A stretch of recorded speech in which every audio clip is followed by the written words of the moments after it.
Sir, আমরা বিভিন্ন পত্র-পত্রিকায় এবং বিভিন্নভাবে জানতে পারি যে পারিবারিক সংঘর্ষ ও বিভিন্ন দুর্ঘটনাজনিত কারণে আ পা পেনিস কেটে ফেলে বা কেটে যায়।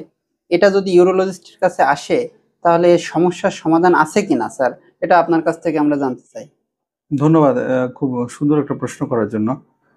এরকম ঘটনা কিন্তু ইদানিং খুব দেখছি এবং এটা একটা সময় উপযোগী জিজ্ঞাসা। তো এই মাত্র সপ্তাহখানেক আগে আমার এখানে একটা রুগী আসলো সেম ঘটনা।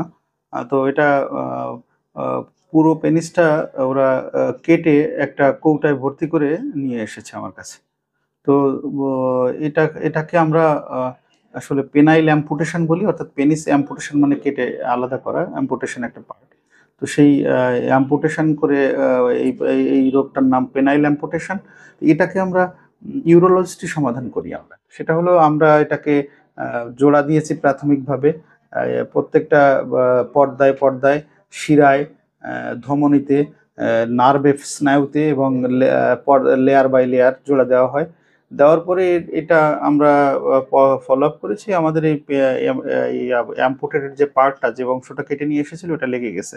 কিন্তু উনার যেটা হলো যে উনার স্কিনটা পড়ে গেছে, লস হয়ে গেছে। তবে পরে আমরা এর পরবর্তীতে আমরা ওটাকে স্কিনকে আমরা গ্রাফট করব। অন্য জায়গা থেকে চামড়া নিয়ে সেই স্কিনটা আমরা মুড়ে দিব। মুড়ে দেওয়ার পরে তারপর আবার সেটা ওই স্কিনকে আবার টিউবুলারাইজ করে আমরা ওটাকে ইউরেথ্রা অর্থাৎ প্রস্রাবের নালীরও কিছু অংশ গ্যাপ হয়েছে যেটা লস হয়েছে সেই অংশটুকু আমরা কভার করে দেব।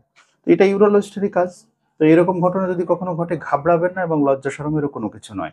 কারণ চিকিৎসা করতে গিয়ে লজ্জা বা গোপনাঙ্গ এটা নিয়ে মানুষের মধ্যে একটা উৎকণ্ঠা এবং একটা ধরনের বা এই যে এক ধরনের চিন্তা রয়েছে বা একটা ধরনের বা ওজর রয়েছে যে মানুষ এড়িয়ে যেতে চায়।